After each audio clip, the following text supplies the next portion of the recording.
Salam dan bahagia Bapak Ibu guru hebat semuanya. Apa kabarnya hari ini? Luar biasa.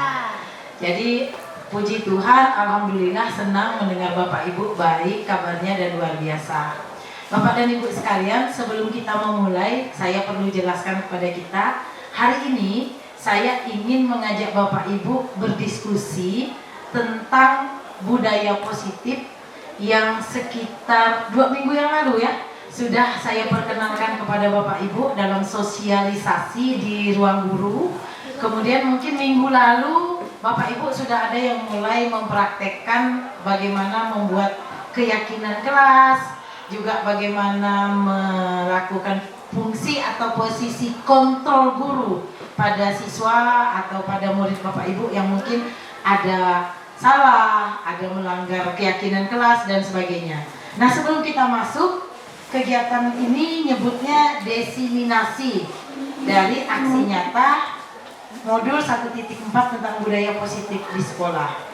Nah, sebelum masuk ke tempat apa yang disebut budaya positif, apa saja bagian dari budaya positif itu, coba Bapak Ibu ketik join Mentimeter.com, ketik join Mentimeter aja dia akan keluar. Lalu nanti Bapak Ibu ketik kodenya. Kalau sudah, saya mau mempresentasikan Mentimeternya biar bisa nengok. Ini saya tutup dulu, karena kalau itu baru Bapak Ibu bisa keluar setiap saya presentkan. Sudah? Ada yang nyatat ininya? Nah, catat dulu ya kodenya. Saya akan masuk ke internetnya.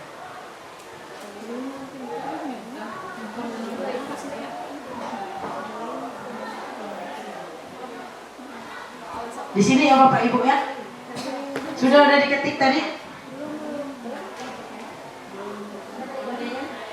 Sebentar, saya cari yang satunya. Itu refleksinya mereka.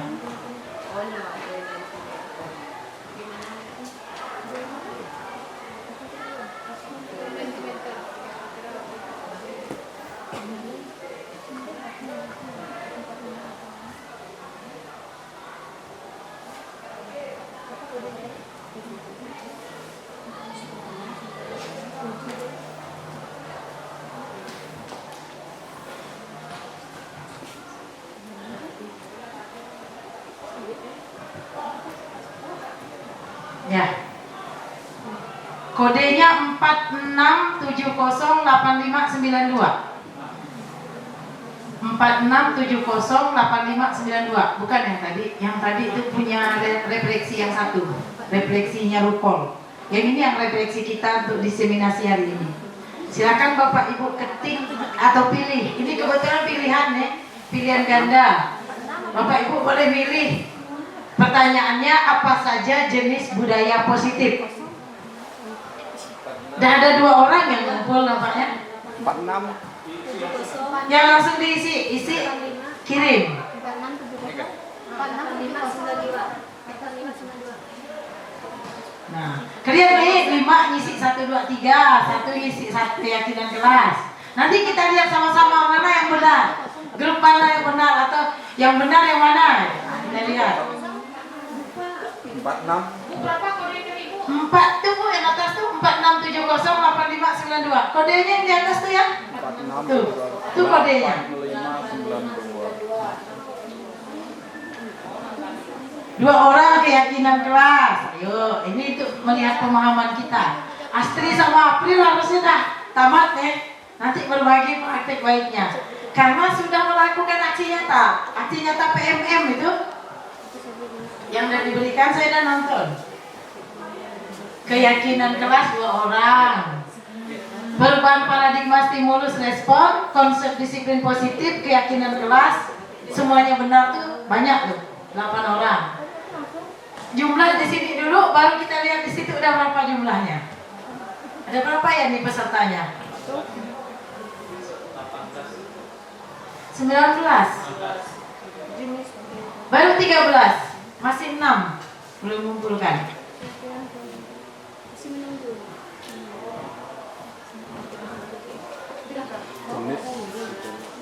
15. Yang berapa Bu Nur? 17, 18. Satu lagi. Pak Timur udah ngumpulkan? Sudah Bu, sudah begini. Ayo kita lihat dah 19. Mana yang benar? Grup mana yang benar? Ayo. Ya ayat 13 nih ya. Bahwa apa saja jenis budaya positif di sini, perubahan paradigma stimulus respon itu juga merupakan jenis dari budaya positif. Sebelumnya kita kan pakai stimulus respon. Sekarang kita pakai apa kalau di budaya positif? Ayo. Siapa yang udah membaca atau udah menerapkan yang tahu?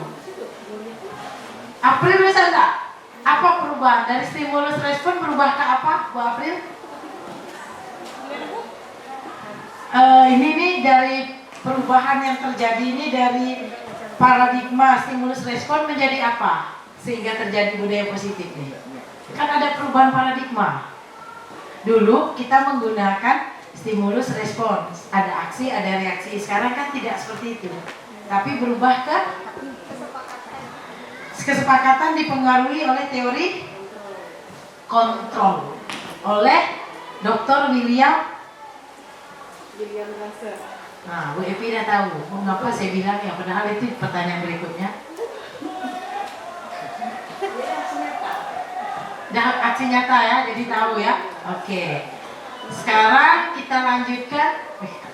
Oke, jadi tadi Bu Epi yang kedua adalah dari paradigmanya stimulus respon menjadi teori kontrol yang dikenalkan oleh Dr. William Glasser. Ya, ada berapa posisi kontrol yang Bapak Ibu ketahui?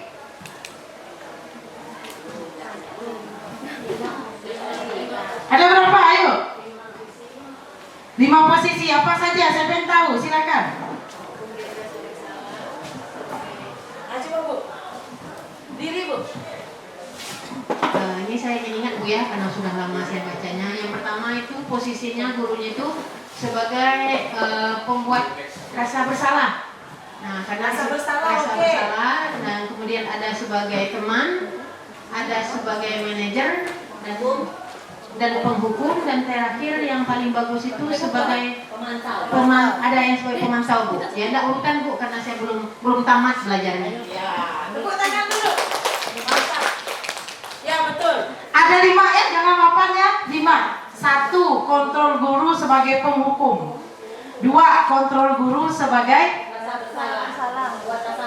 pembuat rasa bersalah. Ketiga, teman. Keempat, pemantau. Kelima, manajer. Oke, dah pandai berarti ini, dah tamat nampaknya nih. Nah, pada hari ini kita akan mempelajari 7 item ini. Bukan mempelajari sih, membahasnya, membicarakan atau mendiskusikannya. Yang pertama, perubahan paradigma belajar. Tadi Bapak Ibu sebutkan itu benar, yaitu dari stimulus respon menjadi posisi atau kontrol guru. Nah, setelah tahu kontrol guru itu, nanti Bapak Ibu mau ngambil yang mana? Nah, kita lihat bersama. Sesudah perubahan paradigma belajar, kita lihat lagi nanti ke disiplin positif, kemudian motivasi perilaku manusia, kemudian kebutuhan dasar, dan posisi restitusi kontrol, keyakinan kelas, dan segitiga restitusi. Ada 2 kali restitusi situ ya. Nah, lebih lanjut kita lihat makna kontrol yang dikemukakan oleh Dr. William Glasser serta miskonsepsi yang terjadi di kehidupan sehari-hari. Jadi diharapkan di sini kita semua, khususnya Bapak Ibu yang akan menjalankan fungsi kontrolnya di kelas dan di mapelnya masing-masing, akan tahu ngapa sih anak berbuat seperti ini. Sebagai contoh yang pertama, coba Bapak Ibu lihat, boleh Pak Eru nanti bantu ya kalau ada yang akan dijawab. Nomor 1, guru mengontrol murid. Biasanya ilusi atau ilustrasi dari teori kontrol dan teori pilihan ini, pertama guru ingin mengontrol muridnya. Kontrolnya biasanya yang rata-rata terjadi di kelas Bapak Ibu apa? Siapa yang bisa ini kan? Dari 5 fungsi itu, ada nggak yang pernah memakai kelima fungsi kontrol? Atau ada yang 1, 2, atau yang 3, 4? Ada yang memposisikan muridnya sebagai teman? Ada. Bagaimana kata-katanya biasanya kalau ingin seperti menghukum, memarahi, atau mengingatkan? Nah, boleh kasih Pak Heru, Bu Epi kali. Kalau sebagai teman gimana Bu Epi? Kalau sebagai teman biasanya dipanggil dulu pelan-pelan Bu. Ya. Karena kalau dipanggil dengan muka dan ekspresi yang agak sangar, berarti dia udah merasa dirinya, oh saya akan kena sanksi. Biasanya dipanggilnya atau dirangkul biasanya. Saya pernah minggu lalu siswa saya pakai sendal waktu upacara. Saya tunggu sampai selesai, kemudian selesai teman-temannya mulai bubar, saya rangkul dia ke belakang. Saya tanya, sepatunya kemana? Sepatu kamu kemana? Bukan pakai enak atau bukan pakai namanya pakai kamu, karena dia rasa-rasa setara gitu kan. Saya tanya sepatu kamu kemana? Basah Bu katanya. Oke, kalau kayak gitu sekarang bawa dulu sendalnya, ditenteng. Seharian ini jangan pakai sendal di sekolah, berarti kamu pakai ceker kaki, pakai ceker ayam, kata saya bilang ke anak saya tadi. Seperti itu sih Bu, biasanya manggilnya dengan sebutan kamu dan dirangkul biasanya. Kayak teman lah, ketemu dengan temannya. Iya. Oke, baik. Berarti larinya di intonasi atau cara pendekatannya ya. Belum di kalimat-kalimat yang menandakan antara dia dan kita itu teman ya. Karena ada nanti ilusi yang berikutnya bahwa kritik dan membuat orang merasa bersalah dapat menguatkan karakter. Karena biasanya kalau kita nyalahkan dia, kan ada rasa ya kan, bisa karakternya kuat, bisa karakternya melemah. Kemudian ilusi bahwa semua penguatan positif efektif dan bermanfaat. Nah, penguatan positif ini yang memang sebenarnya baik siswa maupun kita boleh refleksi ke diri kita. Coba Bapak Ibu rasa, kalau Bu Maria marah Bapak Ibu dengan nada memarah dan negatif bunyinya, itu membekas dan membuat rasa di dalam hati untuk dendam, betul nggak? Tapi kalau positif misalnya, mungkin bolehlah minggu depan berubah name tag atau baju yang digunakan gitu ya. Itu kan beda ya, karena intonasi seperti yang Bu Epi sampaikan tadi akan beda dibandingkan dengan ditegurnya dengan nada yang naik intonasinya. Kemudian ilusi bahwa orang dewasa memiliki hak untuk memaksa. Nah, memang orang dewasa ini rata-rata kita ya, guru nih orang dewasa, anak-anak kan masih dianggap belum dewasa. Itu lebih suka untuk tercenderung ya memiliki hak untuk memaksa. Nah, hal inilah yang mendasari bahwa teori yang ada tadinya dari stimulus menjadi stimulus respon menjadi kontrol. Bahwa hal ini yang akan mempengaruhi, janganlah kita lakukan seperti ini. Nah, kita lihat apa yang sebaiknya kita lakukan. Ada beberapa turunannya dalam disiplin positif. Dari William Glasser ini memang banyak, dan pembantunya atau yang membuat teorinya semakin menguat dan digunakan sekarang yaitu dari Diane ya. Di situ disampaikan bahwa Anda tidak bisa mengontrol orang lain, hanya Anda yang bisa mengontrol diri Anda. Disiplin positif sama dengan self-disiplin. Self-disiplin itu adalah disiplin diri.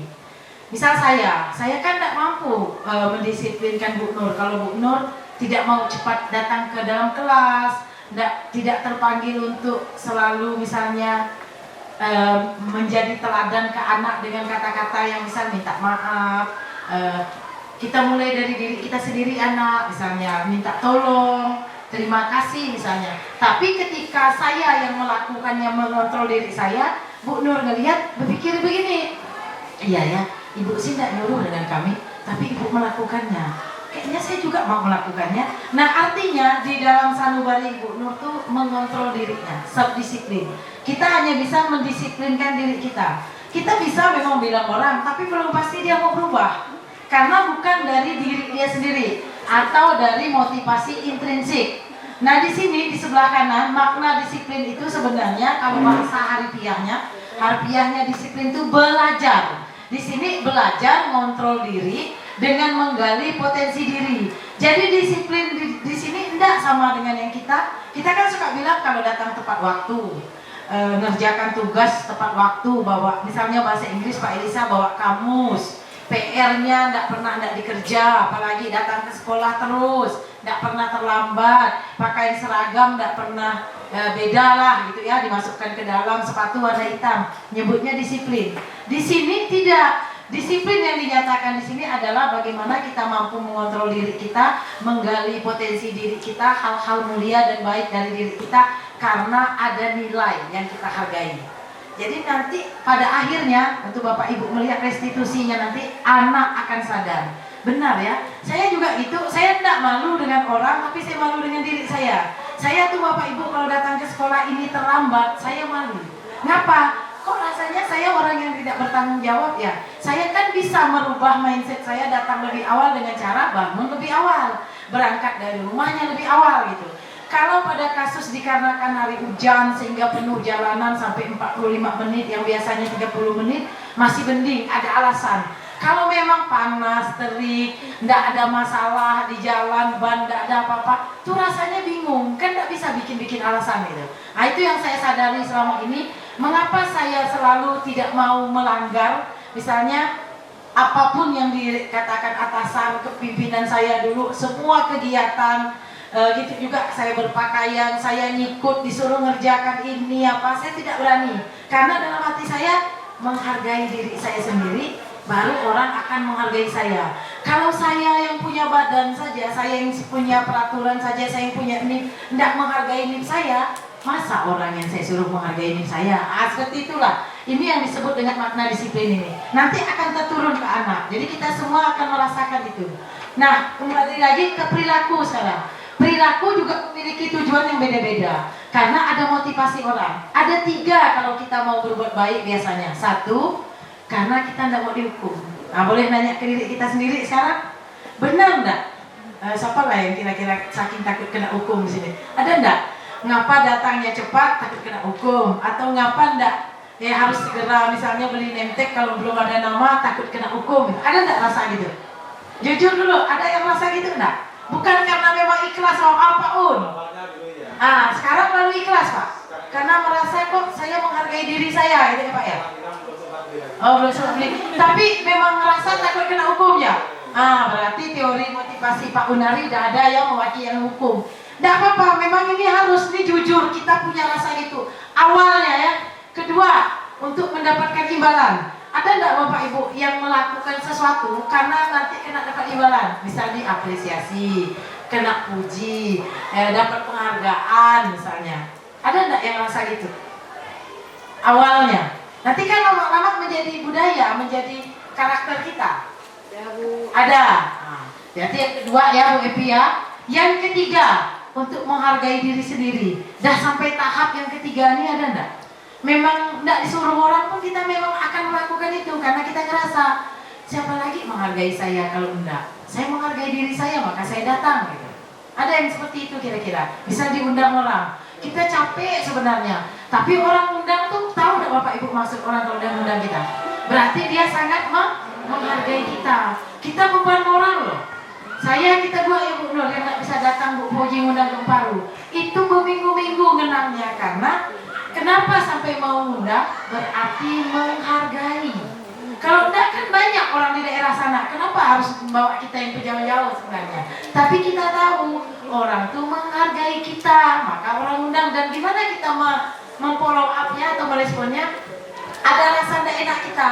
Aduh gimana ya, saya tidak bisa datang, saya tidak terbagi badan. Hari itu Bu Fauji undang saya 5 undangan. Dan saya karena perempuan nyupirnya, saya udah membayangkan kalau ke Paru tidak mampu saya. Kecuali ada yang mau nyupirkan, misalnya Ober kami ramai-ramai dari sini ke Lam, startnya ke sana, saya mau. Tapi itu bagi jamnya yang memang dandak karena 5 undangan. Nah seperti itu perasaan kita. Jadi untuk menghargai diri kita sendiri. Lalu dari 3 hal itu kita terpengaruh oleh 1 hal, yaitu nilai-nilai kebajikan universal. Contoh, ngapa kita tidak mengambil segala pulpen kawan-kawannya di kelas murid kita, tidak mengambil segala kertas kawannya? Karena dia meyakini bahwa mengambil barang orang lain adalah bersalah. Nilai-nilai kebajikan atau kebaikan yang umum, yakin bahwa datang terlambat itu salah, tidak bagus lah itu mengganggu sistem dalam kelas. Ngambil pensil kawan itu salah, termasuk menyumpah atau mengumpat kawan itu salah. Seperti keyakinan kelas yang Bapak Ibu buat tuh, apa-apa bunyinya itu yang diyakini sehingga menjadilah keyakinan kelas. Nah, untuk bisa membuat semua seperti itu, kita melihat di samping kanannya lagi. Dalam kita memenangkan sesuatu sebagai imbalan atau tidak ingin menghukum, kita harus berpikir menang-menang. Abaikan hal-hal yang akan nyakiti, usahakan kita yang membina merasa tenang, anak yang dibina merasa enak, menang-menang. Lalu kolaborasi dan konsensus menciptakan pilihan-pilihan baru. Nanti kita lihat bagaimana posisi kontrol itu membuat sakit, membuat enak, dan membuat nyaman. Dari 5 posisi kontrol yang dibilang, itu posisinya udah dilihat, kemudian ke bawah menciptakan yang disebut dengan segitiga restitusi. Nanti Bapak Ibu boleh praktek, udah ada enggak yang pernah menggunakan ini di dalam penanganan anak kalau melanggar aturan? Ada enggak dalam 2 minggu nih? Ada yang enggak menggunakannya? Paham enggak kira-kira menggunakan segitiga restitusi? Nanti kita lihat di sini. Kita nanti stabilkan identitas dia, kita validasi kebutuhannya, dan tanyakan keyakinannya. Nah, dari situ kita lihat realitas kehidupan kita yang membuat pengaruh kita, ngapa kita melanggar, ngapa kita tidak tertib, yaitu ada 5 kebutuhan dasar manusia. Pertama, karena kita mau bertahan hidup. Mungkin kita terjebak oleh tagihan-tagihan. Tidak ada rencana kita mau malas datang ke sekolah, tapi karena kalau menurut anak-anak CGP saya yang 14 orang saya nilai tadi itu, kata mereka yang membuat tidak disiplin Bu, di grup kami banyak tagihan dari Bank Jabar, Bank Jawa Barat, kalau kita kan Bank Kalbar. Ngikik-ngikik saya, berarti sama lah kita ya. Kabupaten Sintang, Kabupaten Pangandaran, kita sama, tidak apa-apa, memang gitu lah pegawai. Kemudian penguasaan, karena mau berkuasa, jadi ada nafsu kita ingin berkuasa. Kemudian rasa kasih sayang dan rasa diterima. Kalau anak-anak tolong dilihat ya, ngapa dia melanggar? Pak Unari orang kesiswaan, pokja-pokja kesiswaan dengan para wali kelas, coba cek. Ngapa sebenarnya anak tuh kadang-kadang kurang rasa kasih sayang dan tidak diterima keberadaannya. Orang BPBK tahu. Kemudian kesenangan. Nanti ada ilustrasi kasus, anak tuh tidak mau mengerjakan apa-apa, dia bilang, terserahlah, saya kan mau senang-senang. Ya karena dia punya mau rasa senang. Kemudian yang terakhir kebebasan, mau bebas. 5 hal ini yang membuat kita sering melanggar atau tidak disiplin. Boleh nanya dengan diri kita sendiri, adakah hal ini yang kita lakukan di dalam kita bekerja aja? Dari 5 hal ini, dari kebutuhan dasar kita yang kita alami, ada enggak? Pak El pernah enggak merasa dari itu? Apa yang himpitan atau hal yang membuat Pak El dari 5 kebutuhan itu mempengaruhi kinerja atau kedisiplinan sehari-hari dalam bekerja? Nah, boleh sampaikan Pak El. Mungkin rasa kebebasan, sekali-sekali ada timbul mau senang. Kalau rasa kasih sayang rasanya lengkap lah, tidak kena lah. Atau yang mana Pak El? Silakan. Terima kasih. Nah, dari 5 kebutuhan dasar manusia yang ada yang disajikan di situ, menurut saya kebutuhan hidup selama ini, kalau untuk bertahan hidup, saya tidak mengabaikannya. Artinya apa? Walaupun seperti yang disampaikan tadi ada tagihan-tagihan dari bawah, Tapi tidak ngaruh ya? saya tidak mengabaikan. Siap, bagus Pak El. Nah, kemudian untuk yang terkadang hanya beban kepikiran aja, karena anak saya itu terlalu aktif, dua-duanya itu begitu aktif. Jadi kadang pas kebetulan Gimana ya? Ini coba kita cari sama-sama, ada enggak? Iya, Biar itu- enak ya. Kebebasan kali ya Pak? Iya. Atau kesenangan? Iya. Karena pengaruh kan? Kebebasan KWP. Nah, kebebasan, pengaruh waktu kali Pak El ya? iya mungkin Bu. Nah, karena pas kebetulan kalau pas lagi sibuk-sibuknya, misalkan lagi full jamnya, teringat bahwa anak-anak ini, anak saya kan aktif, jadi saya kadang langsung berbagi pikirannya gitu. Oh Itu iya, yang betul lah. terkadang tidak bisa terlalu fokus 100% dari situ. Iya. Baik, terima kasih Pak Elisa. Betul kata Bu Epi, berarti kebebasannya.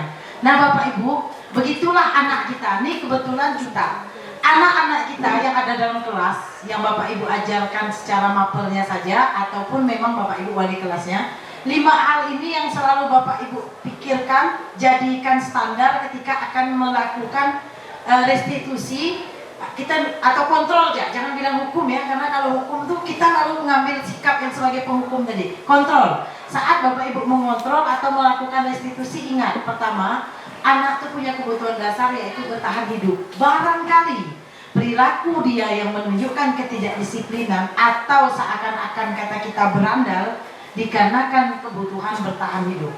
Kedua, barangkali kebutuhan akan penguasaan, dia mau menguasai kelas, menguasai teman atau geng dia, mau menguasai mata pelajaran yang sedang kita ajarkan. Yang jelas dia mau berkuasa, jadi membuat dia tampak dominan atau beda dari yang lainnya. Yang ketiga, jangan-jangan kurang rasa kasih sayang di rumahnya, ataupun tidak merasa diterima keadaannya. Apakah karena dia kurang secara akademik, tapi hal lain pasti tidak kurang. Karena Ki Hajar Dewantara sudah menyampaikan ke kita, dan kita kan percaya, kita yang punya anak 2, 3, Bu Ani contohnya 4 tuh berbeda-beda kan Bu? Ada yang akademiknya menonjol, ada yang spiritualnya, ada yang mungkin perhatiannya. Nah, Ki Hajar Dewantara udah bilang, maka kita tidak boleh bandingkan anak. Kita dulu kan suka ya lagak kita, kalau udah anak dipintar kita bilang, coba seperti itu, jangan kayak gini.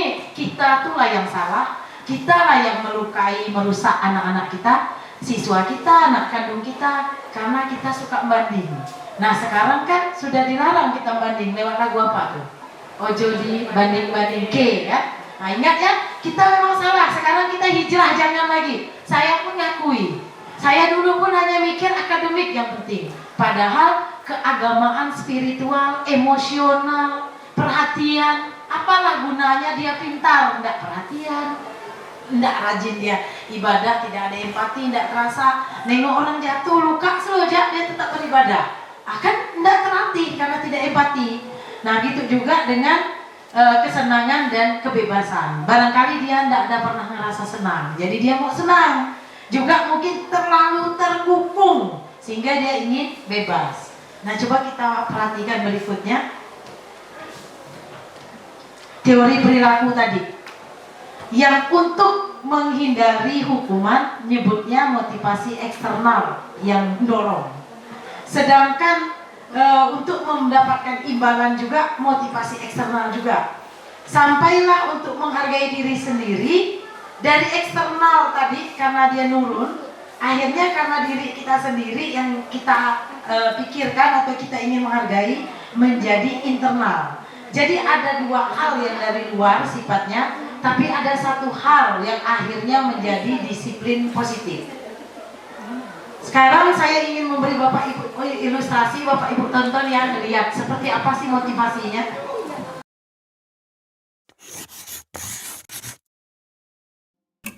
Kalian semua wajib ikut renang. Anak-anak, kalian harus ikut les privat sama ibu ya. Ini kan gampang, masa gitu aja nggak bisa? Pernahkah ibu dan bapak guru waktu kecil dulu mengalami dipaksa untuk melakukan suatu aktivitas? Atau mungkin sebagai guru dan orang tua pernah memaksa anak atau murid kita?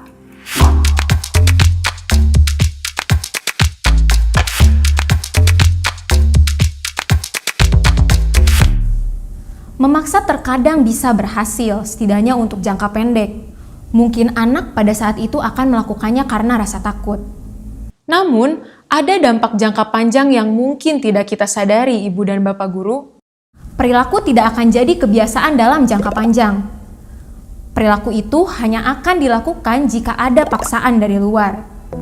Karena perilaku tersebut bukan muncul dari kesadaran internal. Kedua, akan hilang ketertarikan bahkan muncul antipati terhadap kegiatan yang dipaksakan. Misalnya anak yang dipaksa les musik, mungkin malah akan muncul antipati pada musik. Bukan karena musiknya, tetapi karena pemaksaannya. Yang ketiga, kemerdekaan berekspresi dan potensi anak menjadi terbatas. 3 dampak pemaksaan yang Ibu dan Bapak Guru saksikan tadi tentu saja bertolak belakang dengan perilaku disiplin yang kita harapkan. Ki Hajar Dewantara menyiratkan bahwa disiplin yang kuat adalah syarat utama untuk mencapai kemerdekaan. Dalam konteks pendidikan, untuk menciptakan murid yang merdeka diperlukan disiplin yang kuat, yaitu disiplin diri dan memiliki motivasi internal. Sementara merdeka menurut Ki Hajar Dewantara yaitu tidak hanya terlepas dari perintah, akan tetapi juga cakap buat memerintah diri sendiri. Hal yang sama diungkapkan oleh Diane Gozen, bahwa disiplin diri dapat membuat seseorang menggali potensinya menuju kepada suatu tujuan, sesuatu yang dihargai dan bermakna. Sebagai pendidik, kita sebaiknya menerapkan cara-cara yang lebih positif ketika meminta murid melakukan sesuatu tanpa harus memaksa. Di antaranya dengan melakukan hal-hal sebagai berikut. Yang pertama, mengajak atau mendorong murid melakukan kegiatan yang membuat mereka senang. Yang kedua, membantu murid untuk menemukan inspirasinya. Dan yang ketiga, membuka ruang dialog dengan murid. Nah, Ibu dan Bapak Guru, sekarang mari kita refleksikan bersama. Apakah kita cenderung memaksa murid untuk patuh mengerjakan sesuatu? Atau dengan kita melakukan cara-cara lain yang membuat murid merasa senang dan dihargai dalam mengerjakan sesuatu? Bagaimana rasanya ketika melakukan sesuatu tanpa dipaksa? Lalu, cara seperti apa yang ingin Ibu dan Bapak Guru praktikan di kelas? Selamat belajar Ibu dan Bapak Guru hebat. Salam dan bahagia.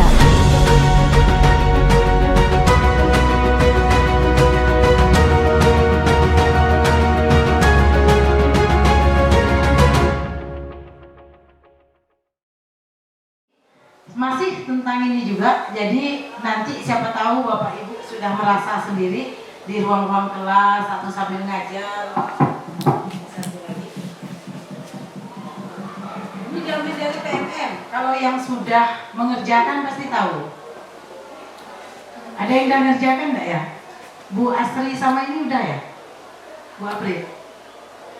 Disiplin positif ya? Udah dapat sertifikat? Oh, udah. Menghindari rasa sakit.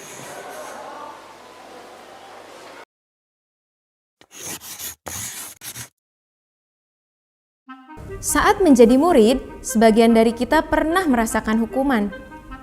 Hukuman berlari keliling lapangan, berdiri di depan kelas, dicap sebagai pemalas, bodoh karena tidak bisa menjawab soal-soal, dan lain sebagainya. Ibu dan Bapak Guru, apakah praktik-praktik tersebut masih terjadi di kelas kita saat ini? Menurut James Quinn Wilson dalam bukunya The Moral Sense, menyebutkan bahwa seseorang menunjukkan perilaku tertentu karena dilatar belakangi oleh 3 level motivasi. Level pertama, untuk menghindari rasa sakit atau hukuman. Level kedua, untuk mendapatkan penghargaan dan penghormatan dari orang lain. Level ketiga, untuk menghargai dirinya sendiri. Ketiga level alasan tersebut menunjukkan motivasi kita dalam berperilaku. Pada materi ini, kita akan membahas motivasi perilaku level pertama, yaitu menghindari rasa sakit atau hukuman.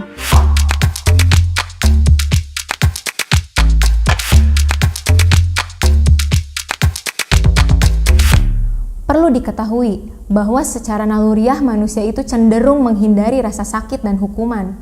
Oleh karena itu, hukuman bisa berhasil mencegah perbuatan dan perilaku buruk pada murid. Namun ternyata, hukuman itu ada efek sampingnya loh Ibu dan Bapak Guru. Rasa sakit dan hukuman cenderung akan menghasilkan emosi-emosi negatif. Hukuman membuat seseorang cepat merasa lelah dan letih, karena pikiran mereka berusaha keras menghindari rasa sakit itu. Fokus pada rasa sakitnya. Sebagai guru, kita juga menghindari rasa sakit dan hukuman, bukan?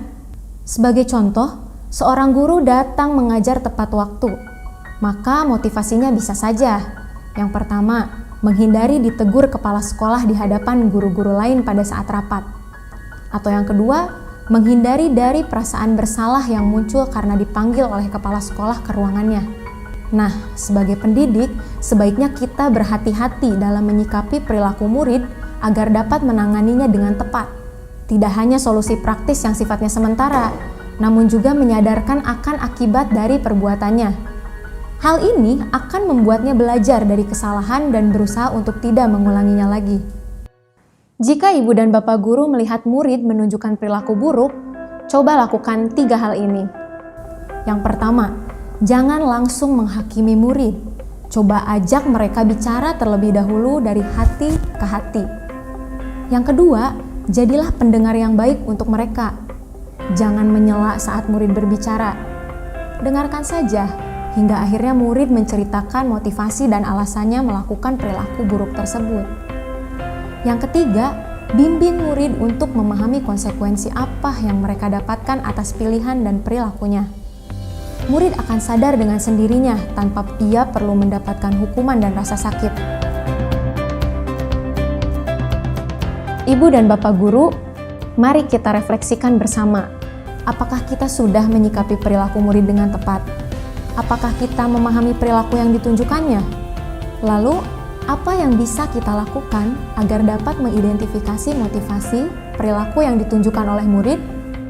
Selamat belajar Ibu dan Bapak Guru hebat. Salam dan bahagia.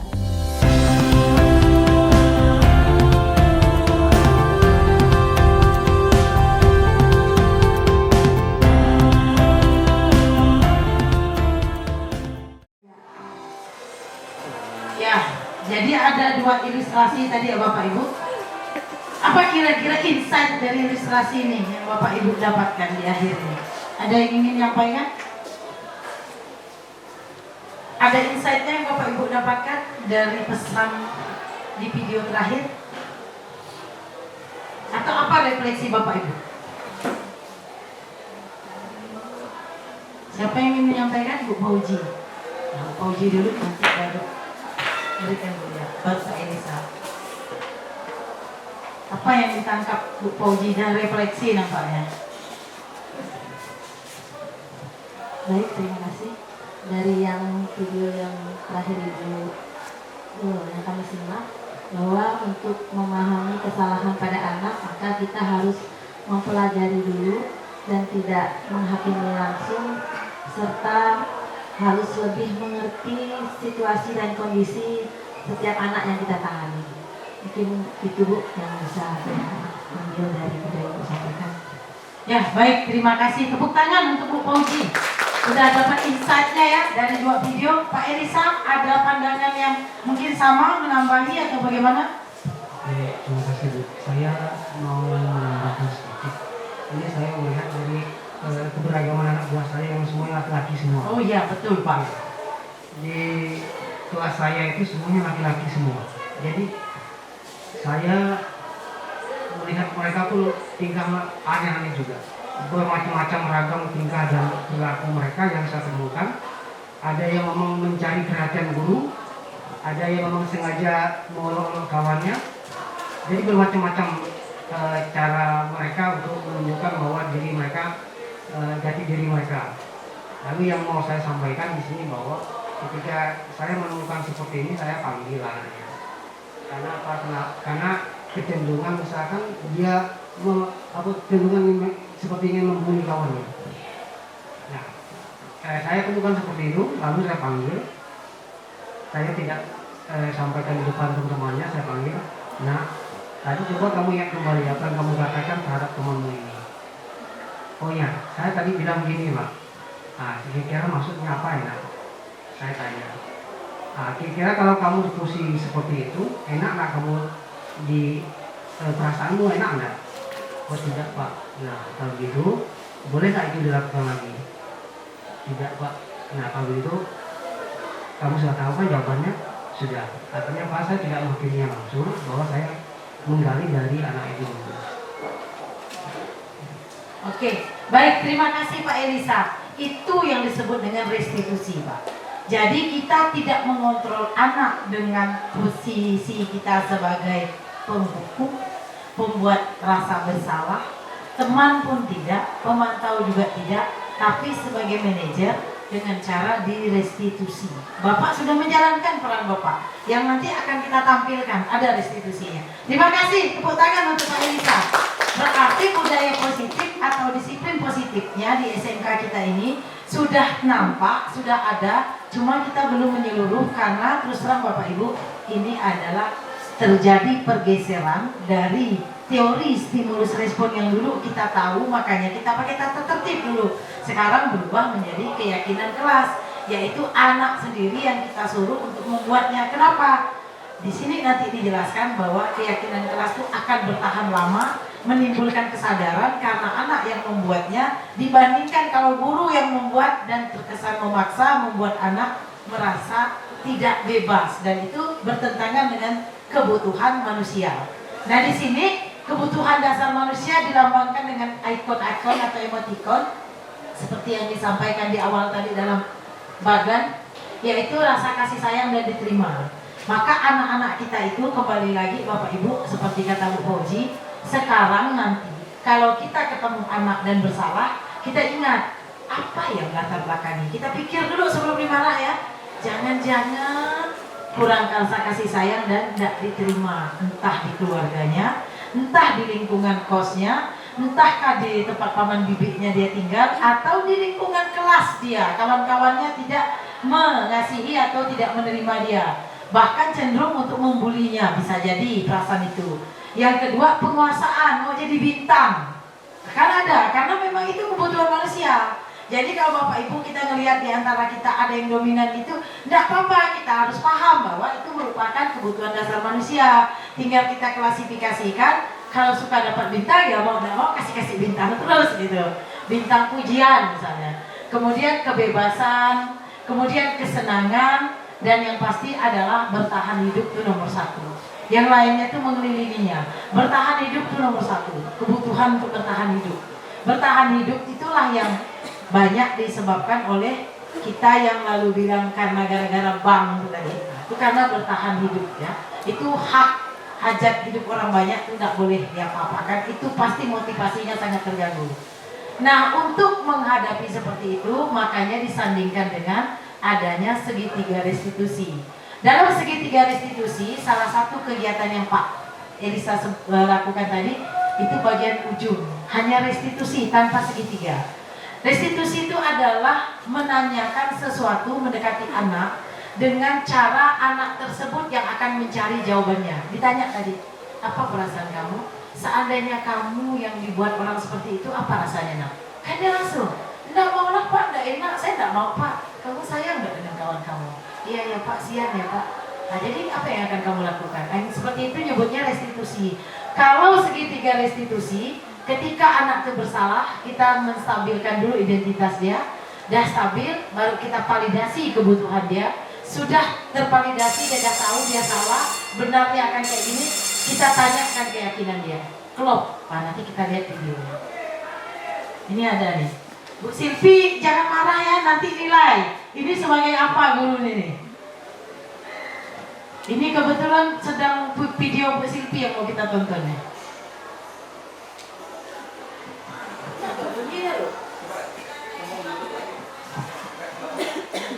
Berhentikan dulu ya, karena mau mintanya membluetooth. Nanti sama-sama analisa ya, posisi apa yang diperankan di sini.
Ibu jelaskan kepada kamu kosong terus meja.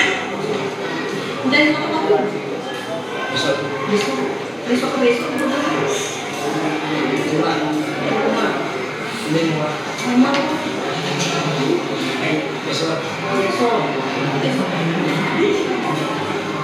ya, bikin jadi gimana ini? Ibu kan tak susah juga, setiap berapa kali ketemu kamu juga selesai.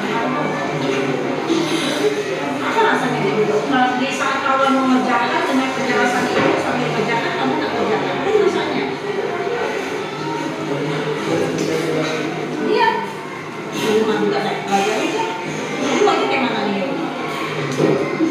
Kamu udah sering kali loh, sama wali kelas kayak itu udah sampaikan kamu seperti itu. Apakah harus kita kepala sekolah? Tapi ibu tak bisa lagi namanya kamu kayak gitu terus. Di setiap waktu kok kamu kerjanya kayak gitu terus. Kita ke sekolah aja ya. Ibu mau minta tolong sama ibu sekolah yang nanti tahu. Ini masalahnya di proses pembelajaran kamu udah segini. Begitu udah bisa pernah bawa yang praktik. Ya, siap ke sekolah. Siap. Apapun nanti terjadi di sekolah kamu aku makan ya.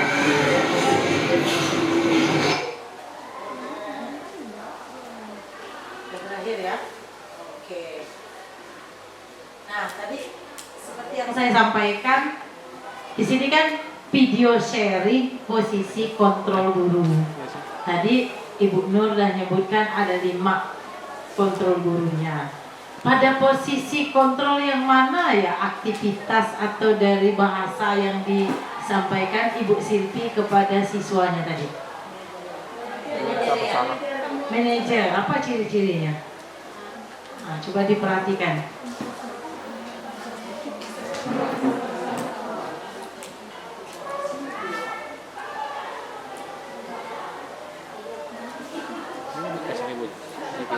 Di situ kelihatan, nggak nampak ya, nggak terlalu jelas ya. Kurang Di jelas. situ ada kalau menjadi penghukum kata-kata yang keluar saat membuat anak merasa bersalah, saat memposisikan anak sebagai teman, pemantau, manajer, ada apa-apa aja. Coba Bu Silvinya sendiri yang punya kata atau yang melakukan sikap kepada siapa namanya itu? Yogi. Atau yang mana Bu Silvi rasa-rasanya? Ada juga kan? Berarti berapa item tuh kayaknya keluar semua tadi ya? Nah, hebat memang video Bu Silvi ini. Karena selama ini kami pelajari kasus-kasus, kami itu rata-rata 1, paling banyak 2. Tapi tadi Bu Nurja bisa terpikir ada manajer, Bu Silvi tahu ada pembuat rasa bersalah, bahkan juga ada pemantau.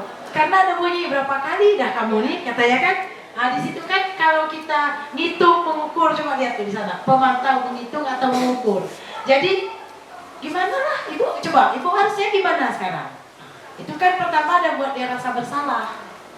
Lalu di situ juga pemantau. Terakhir masih menghukum juga karena disuruh antar ke kepala sekolah. Dihukum tuh diantar ke kepala sekolah. Tidak direstitusi.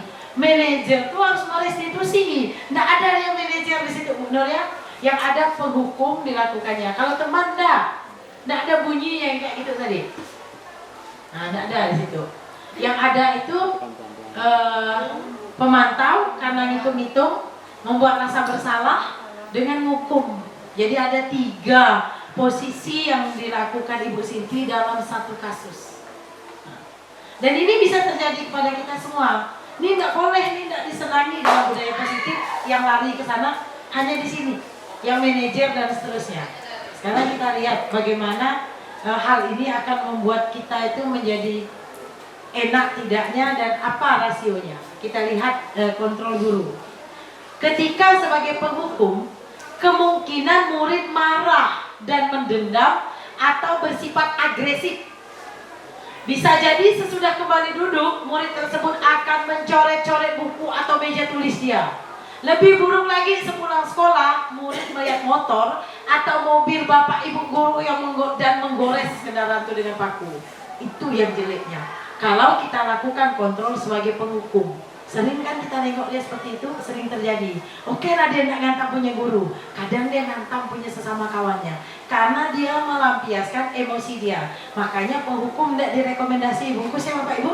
Buang ya, nanti kita bungkus buang ke tong sampah. Tidak ada menghukum lagi ya. Kemudian pembuat rasa bersalah dengan kata-kata gini tadi misalnya, kamu lagi, kamu udah kasihan ya sama ibu, kamu terus loh yang bersalah. Gimana lah ibu nanti dengan kepala sekolah? Nah itu, pembuat rasa bersalah, murid akan merasa bersalah. Bersalah telah mengecewakan ibu atau bapak gurunya, murid akan merasa menjadi orang yang gagal dan tidak sanggup membahagiakan orang lain, tidak bisa menyenangkan hati ibu gurunya atau bapak gurunya. Kadangkala sikap seperti ini lebih berbahaya dari sikap penghukum. Jadi membuat rasa bersalah itu kadangkala bisa menjadi lebih berbahaya dari penghukum, karena emosi akan tertanam rapat di dalam murid, menahan perasaannya. Tidak seperti murid dalam dendam ya dengan guru penghukum, di mana murid bisa menumpahkan amarahnya walaupun caranya negatif. Yang ini tidak, karena rasa bersalahnya tertanam di dalamnya, suatu saat meletus dan bisa menyakiti diri dia sendiri bahkan selain orang lain. Nah ini juga bungkus ya, jangan ya ini psikologi luka batin. Kalau luka batin karena kita nyuruh bersalah, dibuat rasa bersalah. Coba Bapak Ibu, kalau dikorek-korek hatinya, saya bilang, ah inilah gara-gara ibu nih. Kan tengiang-yang, payah makan dari Ibu Epi. Dah ngerusak sesuatu aset misalnya. Aduh, hai gara-gara aku, kata ibu. Teringat terus. Cuman karena kalau guru ini udah dewasa ya, jadi sedikit banyak masih mampu. Kalau siswa belum mampu, jadi bisa jadi yang punya anak-anak, kita ya Bu Adi jangan ya baik-baik anak kita lalu gantung diri, kan bahaya. Karena kita membuat kata-kata yang membuat rasa bersalah. Nah kita memuji yang ada anak-anak usia di jangan ya, sama anak kita ke anak siswa ini sama, karena usianya sama. Jangan sampai ini terjadi. Karena ya boleh silakan disela Pak. Ini apakah ada hubungan ketika kita membuat rasa bersalah kemudian menghukum, seperti yang kasus viral di TV siswa membacok gurunya itu? Ada, itulah ini Pak. Jadi itulah kesalahannya. Saya juga merinding. Kemarin ini yang dibahas oleh salah satu guru BPBK yang memang konsentrasinya ke sini. Gini katanya, saya pesimis Bu dengan materi ini. Kenapa? Karena gini Bu ya, saya takut Bu memainkan peran saya sebagai guru dengan baik. Pak guru siapa yang namanya? Kok ada nyebutnya Pak Akbar? Itu siapa? Memang Akbar kan namanya? Lain lagi. Ada nggak di TikTok ada yang Akbar nggak? Sedang viral. Itu tentang apa? Itu apa masalahnya? Diapakan?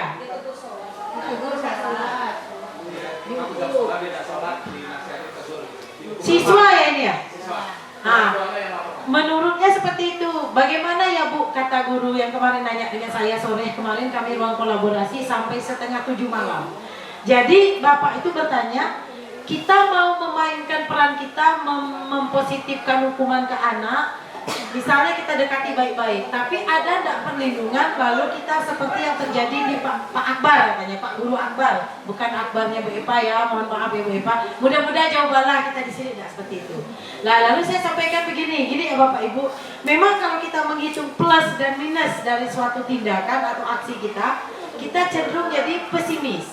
Jadi artinya skeptis, tidak mau melakukan apa-apa karena dipikir-pikir, daripada nanti ini saya lakukan lalu saya terancam gitu ya. Tapi kita berpikir lagi adalah optimis untuk niat. Niatnya bagus, Bapak Ibu kan memang ingin membuang hal yang buruk, menghukum tidak mau lagi, membuat rasa bersalah juga tidak mau. Teman masih mau, tapi sikit-sikit dihilangkan karena teman pun nanti ada rasionya. Kenapa tidak sebaiknya memposisikan murid kita ketika mengontrolnya, kita teman dia.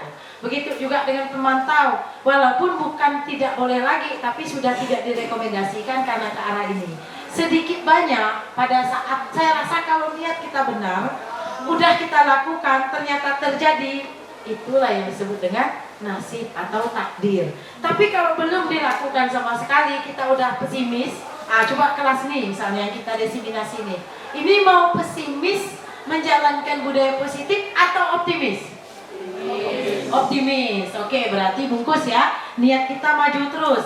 Kalaupun di perjalanannya tiba-tiba ada halangan yang disebabkan karena anak kita mungkin memiliki karakter-karakter khusus, mudah-mudahan kita mampu mengatasinya. Karena kita ada bekal bahwa anak itu tidak bisa diposisikan sama. Seperti Bu Siti tadi kan bisa sampai 3 peran kontrol yang dimainkan, supaya satu dari antara peran kontrol itu nanti bisa mencapai restitusi. Siapa yang merestitusinya? Kalau Bapak Ibu tidak bisa melakukannya, ada guru BK.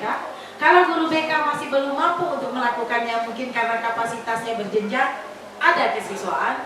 Kesiswaan juga belum mampu untuk melaksanakannya karena juga kapasitasnya masih berjenjang, letakkan atau sampaikan ke kepala sekolah. Kebetulan saja Bu Silvi dan saya kemarin langsung, karena biasanya kita berjenjang sesuai dengan layanan yang ada. Biasa ke wali kelas atau BK dulu kan Bu ya?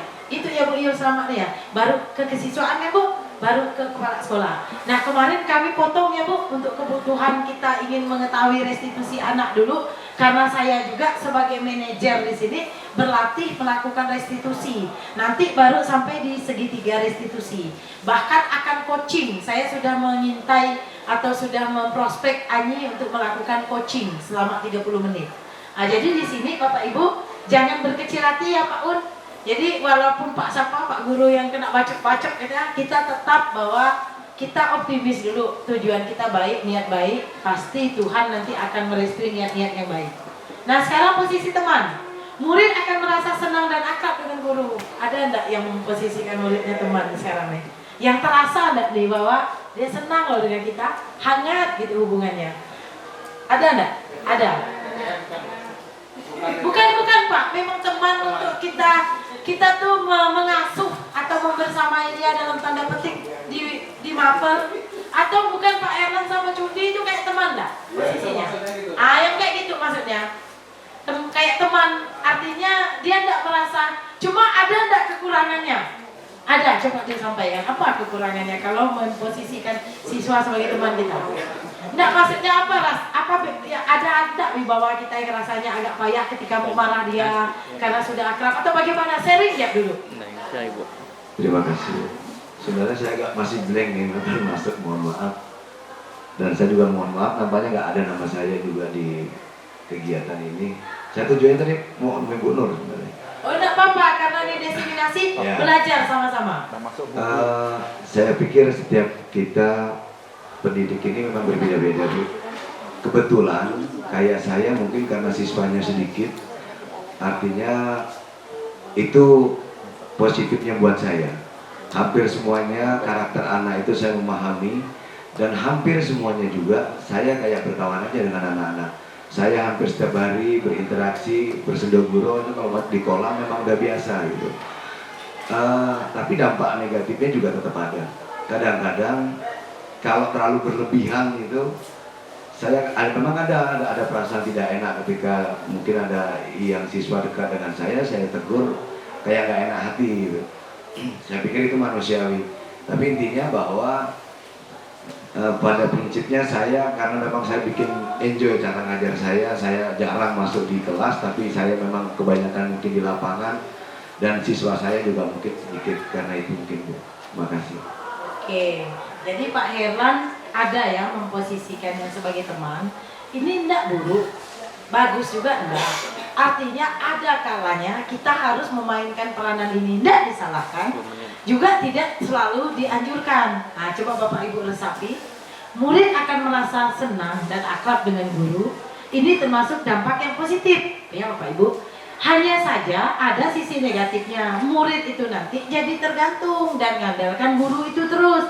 Apalagi kalau dia ada masalah mungkin dengan guru lainnya, atau dengan kepala sekolah, atau dengan pihak-pihak mana yang ada di sekolah, dia nanti akan mengandalkan guru tersebut. Dan seperti yang Pak Erlan rasakan dari dampak, ini bukan dampak di murid, dampak di Pak Erlan ya, berarti bahwa ada rasa kita sendiri yang tidak nyaman untuk mau negur. Karena kan gimana ya, biasanya kita apa-apa tuh udah say hello seperti kawan kita sendiri. Jadi silakan Bapak Ibu posisi ditemani masih di tengah-tengah. Masih boleh, tapi usahakan menjauh. Supaya apa? Supaya Bapak Ibu tidak ada rasa tidak enak kalau ingin melakukan kontrol tadi gitu. Begitu juga dengan anak tersebut, supaya juga ada wibawa lah guru. Masa lalu guru jadi kayak hai saja dengan teman. Ada memang bahasanya nanti, ungkapan-ungkapannya gitu. Nah ini yang teman ya. Kalau Pak Erlan tadi bilang bahwa mengajarnya di luar, sekarang bukan Pak Erlan ya, semua guru boleh ngajar di luar. Di Merdeka Belajar nih Bapak Ibu boleh membawa cara-cara yang bisa membuat anak senang. Kan kata Pak Erlan tadi enjoy ya mereka ya. Jarang dia melanggar kedisiplinan kan, gara-gara dia senang untuk belajar itu. Kedisiplinan yang dimaksud nih dia tidak fokus terhadap materi atau mapel yang sedang Bapak pegang. Kalau kedisiplinan lainnya yang berhubungan dengan pakaian dan apa itu udah kedisiplinan kelas secara umum. Yang dimaksud sini keyakinan kelas saat belajarnya, karena kita megang yang mapel. Nanti Bapak Ibu bisa pisahkan ya. Ada yang mapel, ada yang kelas karena kita wali kelasnya, dan ada yang sekolah secara umum. Nah di situ kita ngelihat ternyata selama mapel saya dengan keyakinan kelas kami, anak ini enjoy, anak ini aktif, kelas kami nyaman, aman dan menyenangkan. Berarti itu skala kecilnya kelas. Dari situ kita besarkan lagi menjadi program keahlian. Dari program keahlian kita besarkan lagi menjadi sekolah. Nah itu ya Bapak Ibu. Kita lihat pemantau. Memantau berarti ngawasi. Nah ini yang ngawasi, ini yang hitung-hitung nih. Pada saat kita mengawasi, kita bertanggung jawab atas perilaku orang-orang yang kita awasi. Posisi pemantau berdasarkan pada peraturan-peraturan dan konsekuensi. Jadi ada peraturan, ada konsekuensi. Dan ini biasanya sudah dibuat berdua. Udah antara guru dengan kita, dengan siswa. Udah lumayan nih, walaupun belum keyakinan kelas. Dengan menggunakan sanksi konsekuensi tadi, kita dapat memisahkan hubungan pribadi dengan murid sebagai seseorang yang menjalankan posisi pemantau. Pertanyaan yang diajukan seorang pemantau, ada pertanyaan-pertanyaannya. Kamu udah berapa kali ya terlambat? 3 Bu. Kalau 3, apa hukumannya? Kalau 3 kali, saya tidak boleh masuk Bu mid semester minggu depan misalnya. Karena mereka ada buat konsekuensi itu. Belum sampai di keyakinan kelas, karena di keyakinan kelas kan tidak makin hukum. Sementara pemantau dengan itu kan masih, karena hukumannya konsekuensi. Nah, itu. Tapi udah mereka yang membuat konsekuensi itu, udah antara guru dengan siswa buatnya. Kalau peraturan enggak, peraturan dibuat oleh guru, siswa enggak dilibatkan kalau peraturan. Itu bedanya. Jadi ada peraturan, ada konsekuensi, ada restitusi, ada 3 hal. Yang terakhir posisinya, kita masih di posisi kontrol ya. Bisa jadi dalam praktek penerapan disiplin sehari-hari, kita akan kembali ke posisi teman. Nah macam tadi, Silvi itu udah perfect sampai 3 hal ya. Bisa jadi ke pemantau karena murid yang ditangani belum siap diajak berdiskusi atau diundang melakukan restitusi. Namun perlu disadari, tujuan akhir dari 5 posisi kontrol adalah guru mencapai posisi manajer. Maka kita harus tetap ngejar nih. Walaupun sekali-sekali kalau Bu Maria Carolina berada di penghukum, oke aja, lari ya. Mulai naik ke pembuat rasa bersalah, naik ke teman, pemantau, larinya ke manajer. Usahakan pilihan Bapak Ibu ketika mengontrol anak jadi manajer. Kenapa? Karena di sinilah murid merasa paling menjadi pribadi yang mandiri, merdeka, bertanggung jawab atas segala perilaku dan sikapnya, dan pada akhirnya menciptakan lingkungan yang positif, nyaman, dan aman. Coba kita lihat videonya.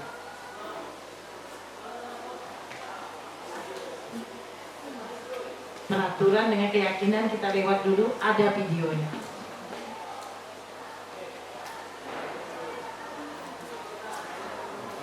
Sebelum videonya, peraturan dan keyakinan yang saya jelaskan tadi. Peraturan tadi yang saya bilang ke Bapak Ibu bahwa dibuat oleh orang ya. Contoh nih bunyi peraturan nih. Selalu kembalikan buku ke tempatnya, berarti perintah. Dan ini sepihak. Dilarang mengganggu orang lain, negatif. Kalau Bapak Ibu ada yang membuat keyakinan kelas, bunyinya masih seperti peraturan, diganti ya. Keyakinan kelas bunyinya yang kanan. Tanggung jawab, menghormati orang lain. Menghormati orang lain berkomitmen, keselamatan, kesehatan, menghormati orang lain bersabar, kesehatan, keselamatan karena ngambil dari kata yang ada di peraturan. Jadi kalau Bapak Ibu ada bilang dilarang mengganggu orang lain, kata dilarangnya dibuang. Kita tidak ya di situ semuanya hal-hal yang berada di kita meyakini mengganggu orang lain menyakitkan. Jadi kata-kata itu semua harus kata-kata keyakinan kelas itu seperti di sebelah kanan. Dilarang menggunakan narkoba, kata-kata dilarang dibuang. Jadi bergantian atau menunggu giliran, nah, itu boleh walaupun peraturan, tapi diarahkan keyakinan kelas. Menggunakan buku secara bergantian, itu bunyinya nanti. Gunakan masker, misalnya itu kan peraturan. Nah, di sebelah sana kita akan menyampaikan di keyakinan bahwa di kelas menggunakan masker. Jangan berlari di kelas atau koridor. Jangannya dibuang. Di koridor kelas berjalan secara antri atau bergantian misalnya. Jadi kita tuh ngarahkan kata-katanya positif semua. Kalau keyakinan kelas, nanti Bapak Ibu lihat ada enggak keyakinan kelasnya yang sudah miskonsepsi. Kalau ada kita ganti ya nanti. Ini keyakinan kelas dari Ibu April.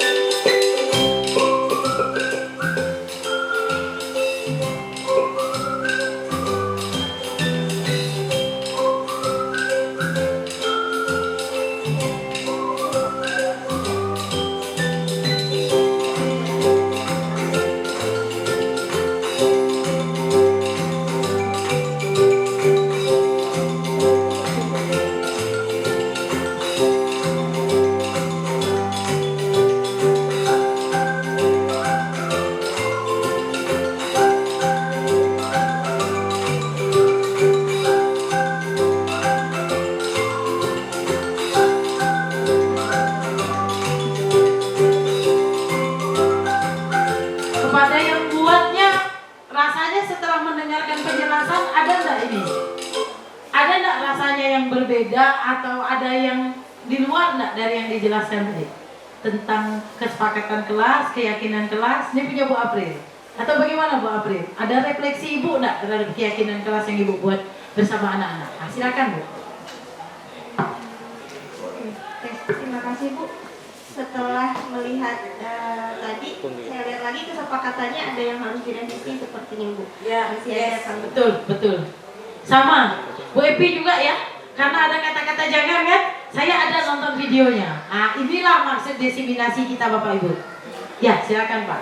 Jadi Bapak Ibu udah benar melakukan polanya bersama anak-anak. Tapi karena memang belum mungkin nyampai masuk di dalam kata-katanya, jadi ada kata-katanya yang masih Bapak Ibu ikutkan di dalamnya gitu. Nanti di itu ya dibetulkan lagi revisi dengan anak-anak. Dan di sini kan ada kesepakatan, ada keyakinan. Kesepakatan tadinya dulunya kita menggunakan istilah kesepakatan. Sama sebenarnya, tapi sekarang lebih diperkuat oleh para ahli dengan istilah keyakinan. Karena ketika kita sendiri merasa yakin bahwa apa yang kita putuskan atau kita sarankan di kelas itu nyaman, kita mampu melaksanakannya, maka kita menjadi punya energi dan punya kekuatan internal di dalam diri kita untuk menjalankan tanpa dipaksa kawan, tanpa dipaksa wali kelas, tanpa disuruh guru mapel. Maka namanya berubah jadi keyakinan ya. Satu lagi, nah ini nampaknya kawannya nih. Maksudnya Pak Dedi ada nggak di sini? Ini secara teori sudah pas Pak Dedi menyampaikannya. Coba nanti terlalu singkat, jadi kita mau ngambil untuk belajarnya nggak payah. Ini teorinya ya.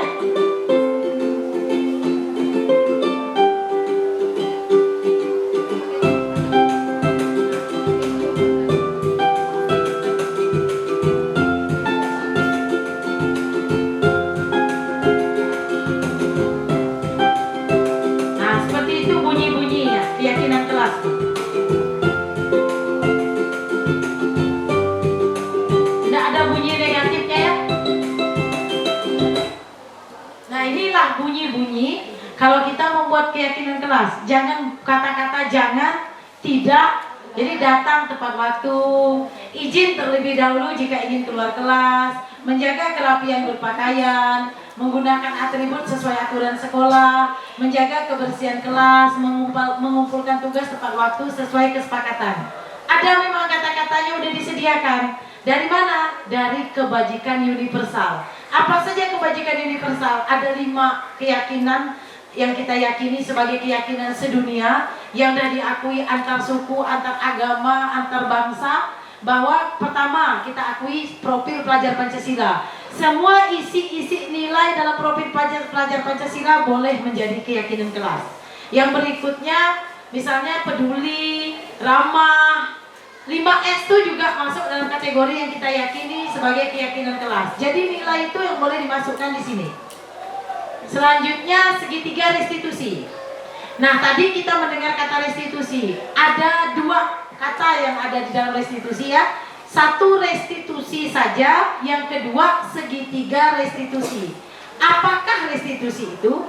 Restitusi itu adalah bagaimana kita memberdayakan anak, memberikan anak itu penyadaran. Misal dia bersalah, kita minta anak tuh yang mencari sendiri kesalahannya serta membetulkannya. Itulah restitusi. Jadi tidak nyalahkan dia gini, kamu ini kenapa sih datang terlambat? Kapan kamu yang tidak terlambat? Nah, seperti itu ya. Lalu sekarang kamu tidak bisa ikut belajar, kamu harus keluar, nulis misalnya 10 halaman atau hormat bendera. Itu tidak ada nilai restitusinya. Kalau nilai restitusi bisa Bapak Ibu perhatikan pada video berikut. Ini seharusnya praktek segitiga restitusi, tapi ada kata-kata dari validasi identitas dan menstabilkan keadaan emosi dia yang tidak saya masukkan. Karena supaya alami, tidak kaku dulu kata. Siapa tadi? Donatus Yogi. Kelas berapa Donatus Yogi? Kelas 11 akuntansi. Di sebelah, oke, dan mau kelas 3, 11 akuntansi. Kenapa ya Donatus disuruh ke sini? Apa panggilnya Donatus apa Yogi? Yogi. Kenapa Yogi disuruh ke sini ke ruangan Ibu? Ada masalah di pelajaran Silpi. Ada masalah di pelajaran Bu Silpi. Nah, apa masalahnya? Ada lembaran buat praktik. Lembaran buat praktek, kayak tugas gitu lah ya? Oh ya, oke. Kalau gitu gini ya Yogi, nggak apa-apa. Ya, artinya ini menstabilkan identitas ya. Kalau pada posisi anak tuh ngaku salah, kita bilang iya, nggak apa-apa, semua orang bisa bersalah. Bapak juga, ibu juga sering bersalah. Itu namanya menstabilkan identitas. Biar dia tuh tenang. Nggak apa-apa lah nih mengucapkan salah, aku ini nakal atau apa. Ibu tuh juga pernah salah, bapak juga bersalah. Kita mau merasakan empati dulu dengan dia. Nanti dia akan leluasa nyampaikan. Kalau nggak akan. Berikutnya yang satunya lagi, ini yang penuh sampai direstitusikan. Kamu itu apa yang akan kamu lakukan seandainya lain kali? Ini kan Bu Silvi pasti apa dimarahkan atau disuruh keluar atau jangan ikut pelajaran? Tidak saya ikut pelajaran. Tidak saya ikut pelajaran itu. Nah, kamu punya alasan nggak ya kenapa bisa ninggalkan atau tidak bawa? Nah, ini masuk kategori validasi kebutuhan. Kita validasi. Kalau udah sering gimana bisa lupa terus? Apalah kira-kira alasan yang mendasar kok bisa nggak bawa? Kita validasi kebutuhan ya kan? Ada apa alasannya yang bisa dengar? Ya waktu itu kan ada satu dari itu hilang. Oh, karena hilang nggak bisa bawa ya? Itu belum fotokopi lagi. Belum fotokopi. Ya. Ini berarti lalai lah ya. Nah, terus ada kesepakatan atau keyakinan kelas kalian kan satu kelas ya? Nah, ini pada segitiga berikutnya menanyakan keyakinan kelas. Melanggar, atau kamu tidak menghargai kesepakatan? Melanggar, berarti tidak menghargai kesepakatan bersama Ibu Silvi dan kawan-kawan lain kan? Jadi nanti rencana Yogi gimana? Untuk supaya Yoginya tidak melanggar lagi, supaya keyakinan dan kesepakatan kelas yang dibuat itu bisa dijalankan dengan baik, apa yang akan Yogi lakukan? Berubah. Berubahnya gimana jadinya nanti berikutnya pada pelajaran berikutnya? Wah, bawa lembaran praktek supaya tidak lupa gimana? Soalnya tadi lupa terus tuh. Disiapkan dan kamu. Ya benar. Nah janji ya, berarti nanti sesudah ini sampai ke ruang kepala sekolah loh. Biasanya orang nggak mau sampai ke ruang kepala sekolah. Kalau udah kepala sekolah tahu tuh rasanya malunya lebih banyak ya. Tapi ibu maklum gitu, karena ibu maklum. Yogi janji ya bahwa nanti tidak akan lupa. Lalu disiapkan lebih awal atau malam sebelum tidur dan siapkan. Oke, ibu tunggu ya janjinya dan nanti Ibu Silvi akan menyampaikan Bu Yogi sudah berubah. Oke? Terima kasih ya Yogi ya. Nanti pulang ya bilang Bu Silvi sudah dinasihati Ibu Malia, Ibu Kepala Sekolah ya. Oke. Ya ini praktek segitiga restitusinya. Tapi ini tidak kaku. Ada kata-katanya sebenarnya. Kalau yang ingin melihat yang kaku pakai kata-kata persis yang udah disediakan oleh template. Bapak Ibu boleh ngambil atau melihat di PMM pada disiplin positif. Itu ada anak yang marah-marah datang ke gurunya untuk di restitusi. Ditanya, kenapa kamu? Saya marah Pak, karena saya diolok-olok, saya dibilang tukang fitnah. Oh iya, Bapak juga marah kalau pada komposisi kamu. Gitu gurunya, karena kita ingin menstabilkan identitasnya dulu. Dia lagi marah beram. Bapak juga, tapi kamu akan bisa berbuat lebih bahaya kan dari itu seandainya masih terus dilanjutkan. Iya Pak, saya bisa, untung tidak Pak. Ya untung tidak ya, terus itu dulu. Itu untuk menstabilkan identitasnya. Jadi Bapak Ibu boleh nanti mempraktekkannya atau belajarnya. Karena sebetulnya disiplin positif ini kalau Bapak Ibu aksi nyatanya ingin membuat video yang sudah melakukan ini bisa sampai di tahap ini. Udah ada enggak kira-kira yang pernah selama ini walaupun belum disosialisasikan atau belum dikenalkan tentang praktek menggunakan disiplin positif atau yang barusan kita bicarakan tentang budaya positif di SMK ini dalam praktek sehari-harinya ketika mengajar atau ketika mengasuh anak yang diwalinya. Ada bisa berbagi tentang ini? Ada enggak kira-kira? Udah ya, enggak nyadari. Silakan Bu Yuli, berbagi dulu. Silakan Bu. Depan. Ke atas. Baik, selamat pagi Bu. Terima kasih waktunya. Mungkin saya bisa sharing sedikit. Biasanya di BPBK ada tekniknya seperti ini, di mana kita ada menanyakan bagaimana keadaan dia sebelum konseling gitu kan. Ini praktiknya di BPBK kebetulan Ibu. Itu bagaimana keadaan dia, menanyakan kenapa dia dipanggil gitu kan. Terus bagaimana keadaannya, kondisinya sekarang, misalnya lagi berapi-api atau bagaimana, lagi keadaan down atau bagaimana.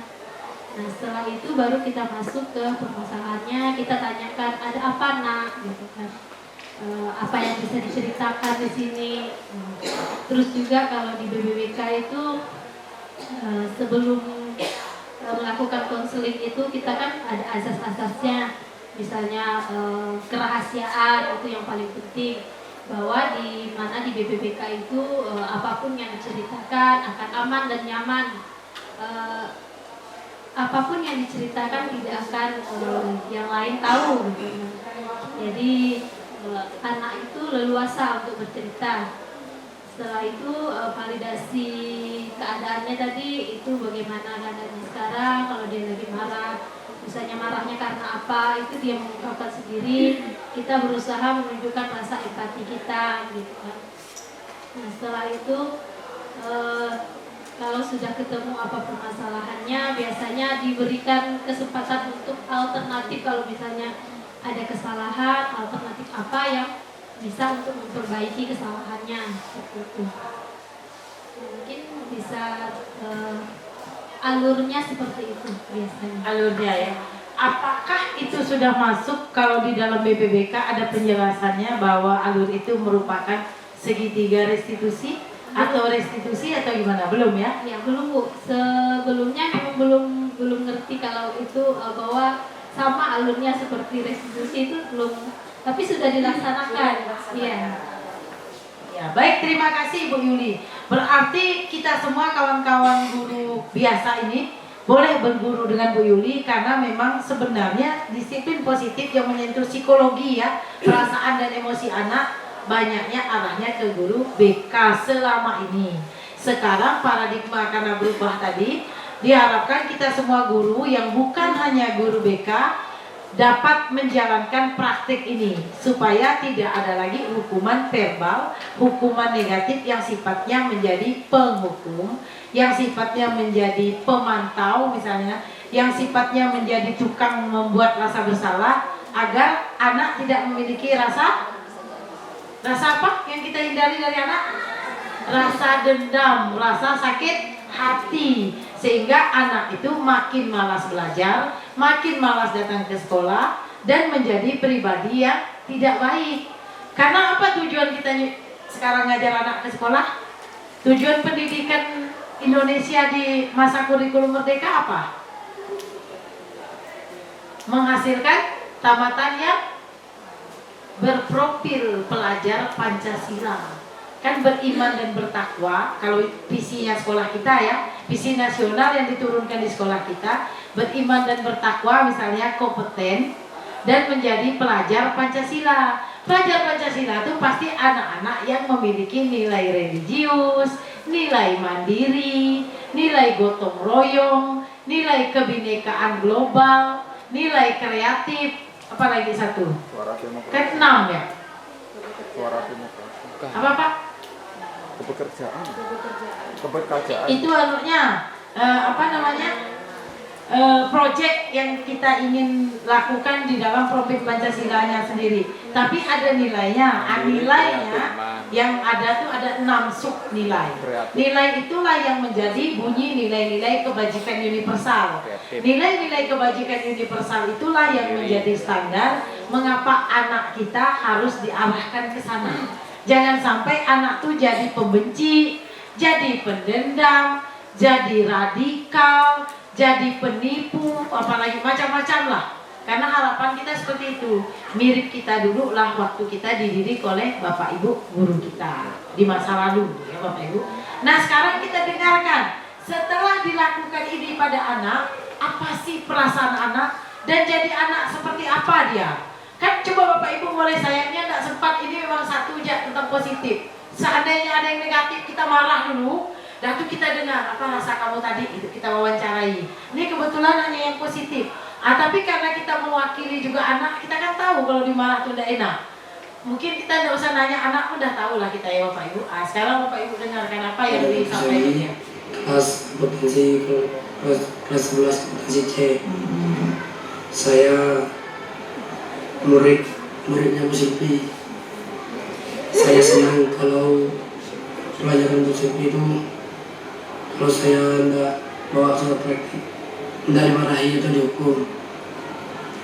Terus sekarang saya mengubah berjanji ketika pelajaran Bu Silvi, saya harus bawa lembaran praktek. Saya sadar saya butuh belajar sama lembaran-lembaran praktek itu sangat penting bagi saya. Jadi setelah ditanyakan ke dia, saya restitusi, saya tanya gini, sebenarnya kamu tuh mau sekolah atau enggak? Kamu tuh penting enggak sih belajar? Bu Silvi itu udah dapat segalanya. Untuk Bu Silvi enggak ada apa-apanya lembaran itu. Apalagi itu ibu, saya bilang. Ibu tanya kamu penting enggak belajar? Penting Bu. Jadi kalau lembar-lembar praktik tidak kamu bawa, yang rugi Bu Silvi, teman kamu, saya atau siapa? Saya Bu. Kalau gitu silakan kamu sampaikan perasaan kamu. Nah dia sampaikan. Ini tinggal dilihat nih Bu Silvi bagaimana perubahannya. Karena janjinya kemarin, kalau dia masih juga sama seperti itu, ya berarti kami tidak ada lagi beban, tidak ada salah sekolah. Bu Silvi tidak ada salah, Ibu tidak ada salah. Ibu udah ingatkan kamu, tinggal kamunya yang mau jadi orang, yang mau belajar, yang mau selesai dapat ijazah SMK itu kamu nak. Tapi menurut pengakuannya, mudah-mudahan ini karena memang tulus dari hatinya, bukan karena memang mau kita video ya. Kalau gara-gara mau kita video, gagal restitusi yang kita lakukan. Ya Bapak Ibu. Nah inilah Bapak Ibu yang bisa saya sampaikan tentang budaya positif. Nah ada refleksi yang saya ingin sampaikan, mungkin refleksi saya ini juga merupakan refleksi bagi Bapak dengan Ibu bisa jadi. Nah refleksi saya dengan mempelajari ini, karena sebelum Bapak Ibu kan saya belajar, atau Bapak Ibu udah duluan, atau kita sama-sama. Dari hasil refleksi saya ketika belajar ini, yang pertama, hal baru yang mengubah paradigma saya. Saya pun sama seperti Bapak Ibu sebelumnya, saya senang hukum, senang membuat orang itu bersalah. Nah saya jadinya dapat sekarang bahwa guru hendaknya menjalankan peran nilai sebagai pemimpin dalam pembelajaran, menggunakan posisi kontrol yang sesuai dengan keyakinan kelas. Apa yang ada di keyakinan kelas itu? Bahwa nanti kita akan merestitusi anak, bertanya, ikut yang ada di keyakinan kelas, bukan kita ngukum sesuai peraturan yang kita buat, supaya si siswa kita menuju student wellness atau student well-being. Student wellness atau student well-being itu sama dengan rasa aman dan bahagia anak. Ada ketenangan batinnya. Nah yang kedua, perasaan apa yang muncul selama mengikuti diseminasi khusus mengenai makna disiplin dan motivasi intrinsik. Nah waktu saya ikut belajar di sana kemarin, saya itu merasakan bahwa memang benar kalau dipaksa orang kita tuh sesaat saja tidak bertahan lama. Tapi kalau motivasi dari dalam, kita tuh tidak ada karena didorong oleh minta puji, minta apa-apa, tapi karena menghargai identitas diri kita di dalam suatu komunitas atau satu kesatuan yang ingin saling memenuhi kebutuhan dasar kita sendiri. Jadi di sini saya merasa dua hal ya yang saya dapatkan. Nah mungkin ini refleksi saya, Bapak Ibu, saya punya refleksi untuk Bapak dengan Ibu. Ya, oh ya, boleh. Ada yang ingin berbagi, silakan. Terima kasih Bu. Jadi saya untuk budaya positif tadi saya juga punya. Boleh berbagi. Terima kasih Bu. Jadi dari budaya positif tadi ya secara memang kata teman-teman tadi secara tidak sadar saya sudah melakukan. Saya punya anak binaan ada 2 orang, sebenarnya awalnya 1 Gregorius. Seperti yang Ibu tadi bilang tadi, saya sudah bertanya begitu saya tanya, "Bang, kenapa enggak masuk?" Dia alasannya ketiduran Bu. Bangunnya jam berapa Bang? Bangunnya jam 7. Jadi saya udah bilang dia, kalaupun kamu bangun jam 7 datang saja lapor Ibu, nanti Ibu yang akan membawamu ke kelas ke gurumu. Dan saya juga sudah membawakan ke bahasa diri. Ibu juga punya anak, juga enggak juga segitu bagus-bagusnya. Cuman kalau untuk kuliah dia kuliah. Kan kata Ibu kan tadi kan kita bawakan, dia enggak dianggap dia itu bersalah. Jadi kita bandingkan dengan keberadaan kita. Cuman Bu sampai sekarang saya masih tidak berhasil. Kemarin kami tempatkan PKL di sekolah, kami buatkan ya dirasa nyamankan oleh kawan-kawan kita di TU, tapi hari ini dia tidak datang lagi. Dan dia itu sepertinya tidak bisa mengungkapkan rasa. Dia itu ditanya dia diam terus. Kemarin kami dengan Bu Silvi sudah mengatasi yang banyak itu bicara hanya orang tua. Dan anaknya itu kalau dengan kami Bu Silvi juga sudah mencoba untuk membantu saya dan saya serahkan ke kepala program. Tapi sampai saat ini saya sepertinya masih gagal Bu.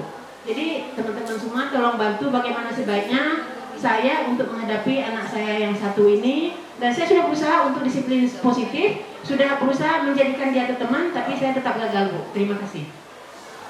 Yang mana dia? Anak yang Gregorius. Anak yang Gregorius Bu. Gio tuh? Ya Gio. Di mana letaknya?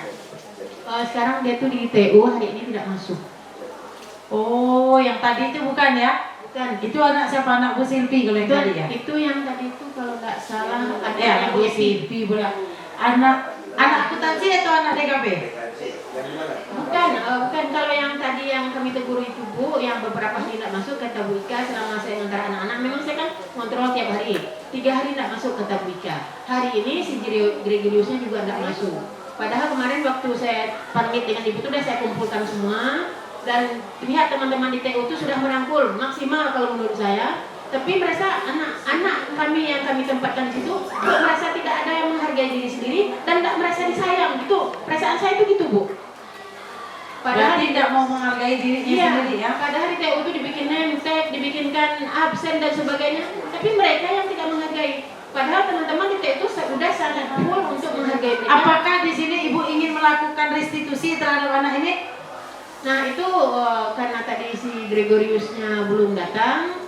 Nah terus tadi yang kemarin 3 hari kata Ibu Ika itu datang dan datang tidak bawa nemtek. Nemtek itu itu dibuatkan oleh pihak TU Bu. Begitu datang anak kita di situ difoto buatkan nemtek dan nemtek pun hari ini itu kan kompetensi utama. Tanda pengenal. Terus datang tepat pada waktunya. Jadi kan Bu Ika tadi bilang sebenarnya dia akan manggil ini berapa hari ini tidak datang 5 hari ini Gregorius juga tidak datang. Dan alhamdulillah yang Aibin alhamdulillah bagus Bu ya saya sudah indikan tadi. Nah jadi sepertinya saya itu gagal Bu. Sudah berusaha menjadi teman, menjadikan diri di posisi mereka, tapi kok tidak bisa bergerak. Berarti dalam hal ini Ibu ngerasa gagal. Ya, sebenarnya tidak gagal, karena anak tuh sama dengan kita manusia itu kan tetap bergerak terus, berjalan terus, dinamis namanya.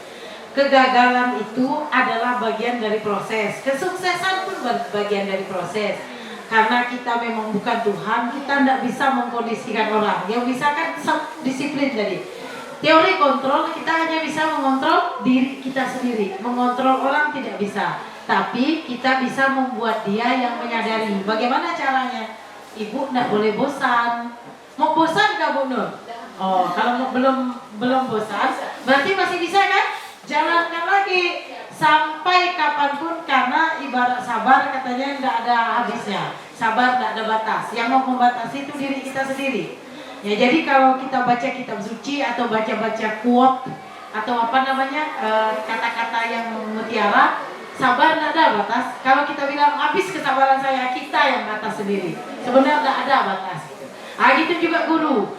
Seperti saya dengan Bapak Ibu, biar berkali-kali bisa Bapak Ibu bilang, bosanlah Bu Maria ini dengan saya, kata Bu Epi, malah ajak terus. Tidak akan bosan, karena memang selama kita masih hidup, selama kita masih berkomunikasi, selama kita masih terlibat dalam lingkungan atau circle yang sama, selama itu menjadi tugas dan tanggung jawab kita.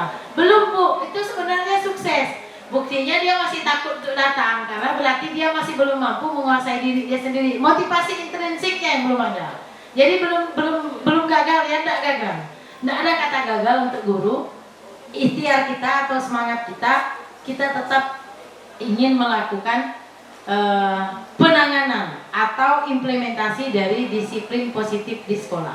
Nah, Ibu dan Bapak, ini akhir dari apa yang sudah saya capai selama ada 2 minggu lah kali ya, yang saya udah dapatkan. Ini hanya sesi berbagi. Diseminasi ini sama dengan seminar, sama dengan sesi berbagi. Setelah saya berbagi tadi, saya ingin mengumpulkan pendapat atau mind mapping pikiran Bapak Ibu. Nah, saya bikin word cloud-nya. Saya ketik, nanti saya sharekan, Bapak Ibu masuk lagi menggunakan kode Mentimeternya yang baru. Sesudah saya presentkan nanti, ini saya baru akan ngetik. Nah, jadi apa yang Bapak Ibu rasakan setelah membaca atau mengikuti dari paparan ini? Saya ketik dulu ya, karena tadi yang satunya tertukar.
Ya, silakan Bapak Ibu, itu joinnya seperti tadi, ketik mentimeter.com, join ya, join mentimeter.com, itu kodenya, ketikkan kode itu Bapak Ibu udah bisa nulis jawaban Bapak Ibu.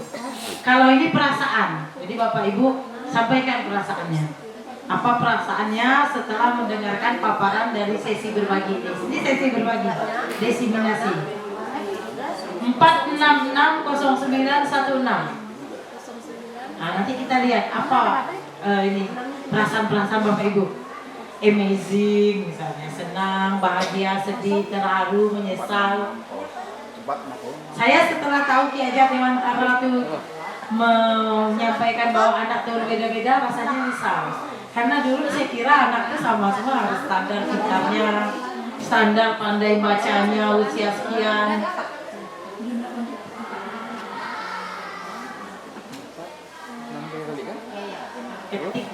Erlan join at Mentikom.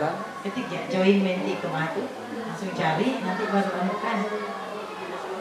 Atau ini kali. Ah ya, itu kode yang sana masukkan 46660916. Nanti bisa nulis jawab. Ah itu jawaban-jawaban orang. Iya yang atas. Kalian cari yang mana tadi? Yang atas tuh ya, yang 46660916. Itu udah ada senang termotivasi. Saya merasa senang, bahagia dan termotivasi. Itu yang Bapak Ibu ketik semua tuh. Masing-masing lah yang tahu lah yang mana punyanya. Ini kan hanya mengumpulkan bahwa inilah yang menjadi isi dari kepala kita setelah kita mendengar ini.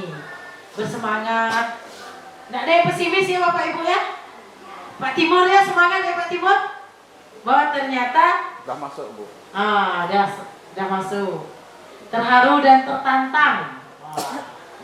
Bersemangat, pemahaman baru. Yes, saya juga pemahaman baru Bapak Ibu. Saya pun pemahaman baru barang nih. Rasanya nyesal gitu. Kok saya selama ini jahat benar dengan anak itu ya.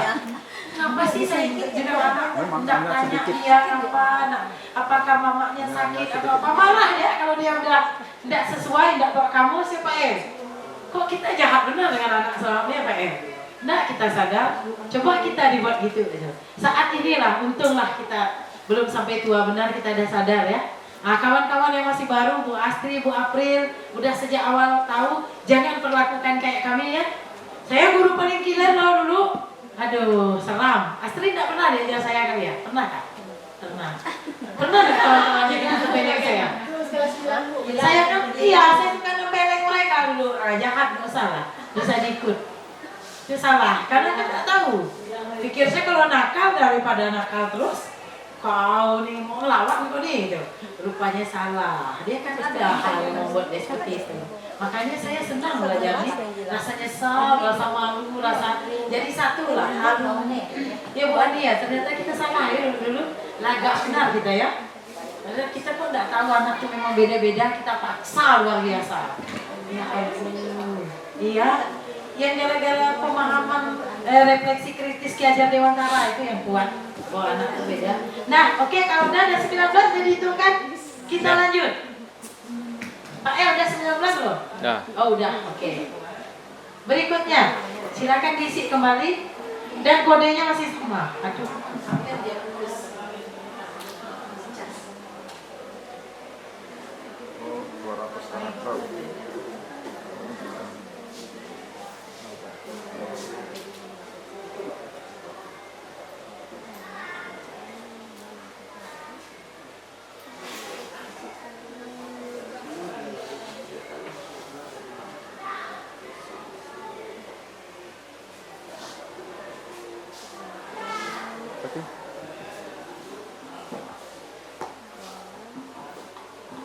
Nah, sesudah tadi mendengar paparan, menonton video, membaca beberapa ilustrasi maupun teori-teori tentang fungsi kontrol, maka hal baik apa yang akan Bapak Ibu bawa di kelas sehubungan dengan disiplin positif yang mungkin sedang galak-galaknya Bapak Ibu mulai terapkan dengan keyakinan kelas di kelas masing-masing. Apakah itu yang diwali Bapak Ibu maupun apakah itu yang memang Bapak Ibu sebagai guru mapelnya. Ini sudah ada satu orang merubah diri dan mulai memahami setiap permasalahan yang terjadi. Yes, tepat sekali. Jadi tidak lagi langsung marah kan, langsung menyalahkan anak, langsung memakai posisi pembuat rasa bersalah atau penghukum, atau masih tetap membawa posisi teman tapi nanti menuju arah posisi manajer dan merestitusi anak. Nanti boleh praktek Bapak Ibu lakukan segitiga restitusi itu seperti apa.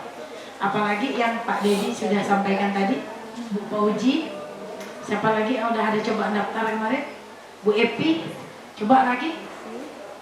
Pak Elisa, kalau masih mau nyoba rasakan Pak Er. Belum ya? Pak Herlan, coba cek, siapa tahu ada. Bu Nur, boleh coba, siapa tahu bisa untuk guru praktek. Lakukan, pokoknya terlibat. Kan mumpung masih diberi waktu. Ya Pak Timur, mumpung masih diberi waktu kan? Amin Bu.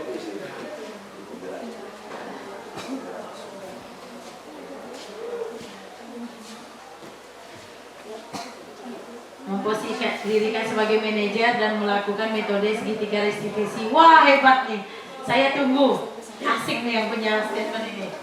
Belajar lebih dekat dengan siswa. Jadi teman nanti direstitusi ya. Kemudian menjadi manajer tidak menghakimi sepihak terhadap tindakan siswa, tapi memahami karakteristik, oke. Menerapkan dan memahami setiap kondisi peserta didik. Lebih memahami kegiatan keinginan siswa di kelas, oke. Memulai disiplin dari diri sendiri untuk menjadikan contoh. Ya, luar biasa. Udah berapa banyak? Baru 13, 14.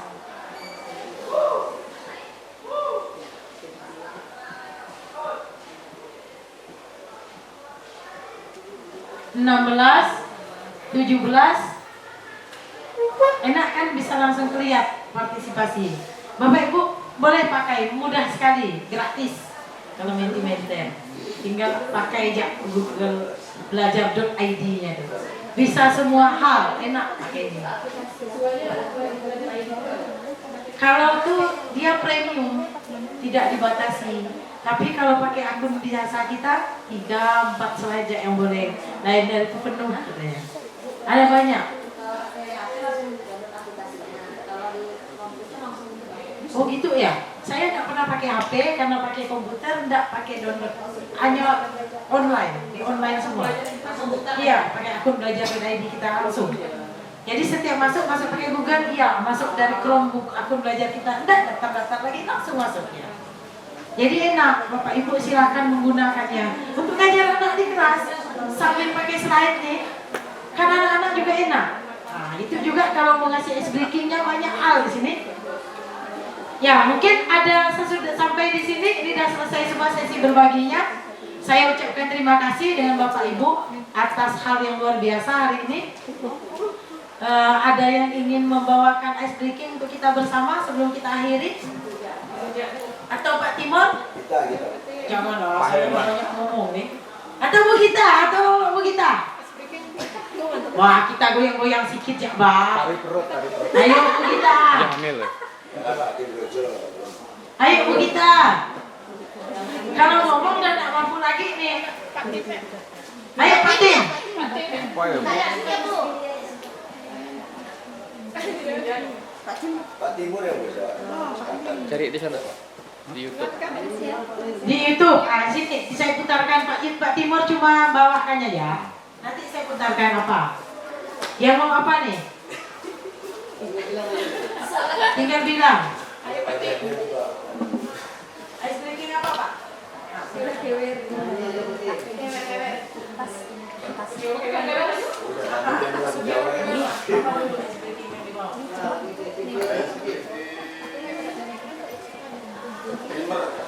Lima lagi? Mau ini lagi?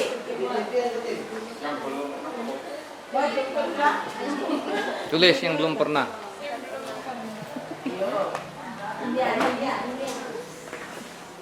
Dreaming.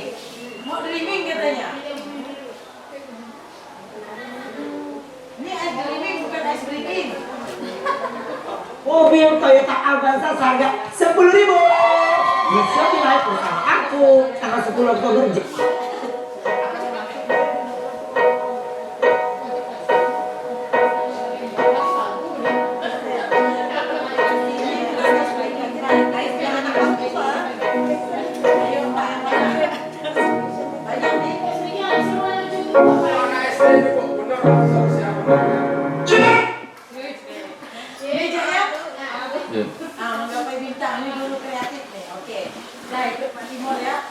Ikut di video ya.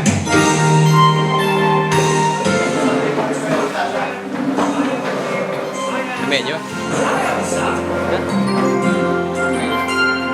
Tangan ke atas menggapai bintang, tangan ke samping burung yang terbang, tangan ke depan ikan berenang, duduk yang rapi siap berdoa.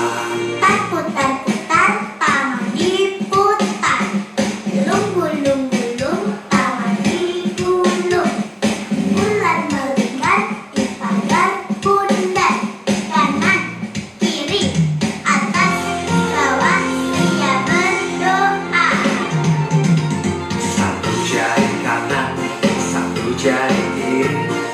ku menjadi dua, buat jembatan panjang, dua jari kanan, dua jari kiri, bukan ku menjadi empat, buat kamera cekring, tiga jari kanan, tiga jari kiri, bukan ku menjadi enam, buat menara tinggi, empat jari kanan, empat jari kiri, bukan ku menjadi delapan, buat telinga licin, lima jari kanan, lima jari kiri, bukan ku menjadi 10, siap berdoa.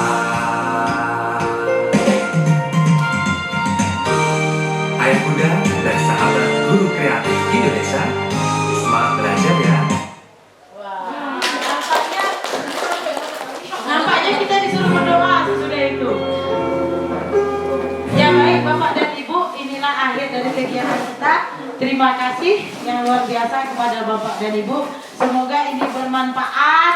Nanti sesudah ini Bapak dan Ibu sudah bisa menjalankan restitusi, sudah bisa menjalankan segitiga restitusi, dan sudah bisa mempraktekkan semua kebaikan-kebaikan dalam penyusunan keyakinan kelas berdasarkan kebajikan dan nilai-nilai dalam universal yang dipercayai oleh kita semua.